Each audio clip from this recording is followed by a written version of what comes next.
కాదు. ఏయ్, ఆయన చెప్పింది కరెక్టో కాదు? జడ్జిమెంట్ ఇచ్చేంత లెవెల్ కాదు నీది. ఆయన చెప్పింది వినడం చెయ్యడం వరకే నీ పని.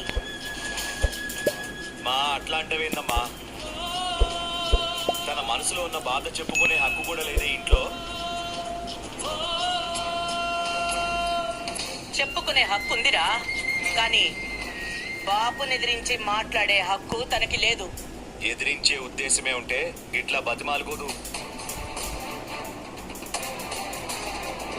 అసలే తండ్రి గురించిన పరేషాన్లో ఉంది. మనం ఇంకా పరేషాన్ చేస్తే ఎట్లా?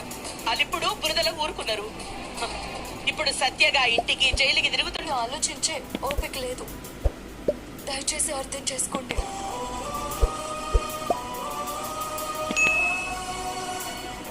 సత్య, ఇప్పటికే బతిమిలాడింది చాలు, ఇంకా బతిమిలాడకు. వాడు నీకు నీ పుట్టింటికి తీసుకుపోతా.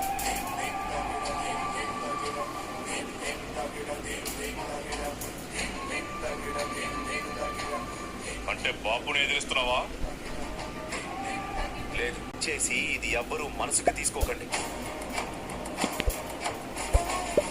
నన్ను నమ్ముకొని నేను తోడుంటాననే ధైర్యంతోని, తనకి ఏం కావాలన్నా నేను చూసుకుంటా అనే ఆశతోని నా భార్య ఈ ఇంటి కోడలిగా అడుగుపెట్టింది.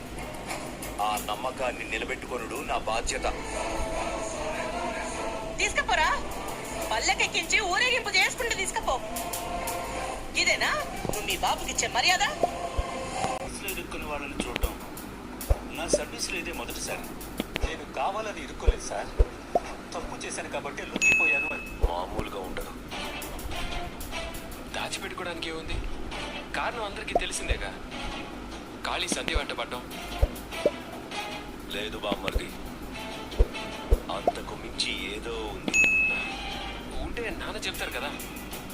ఆయన జైల్లోనే ఉండాలని గట్టిగా ఫిక్స్ అయిపోయిండ్రు. కందుకే నోరిప్తలే. ఏమంటావు? మావయ్యని రక్షించాలంటే గా నిజం బయటికి తెలవాలి అంటాను.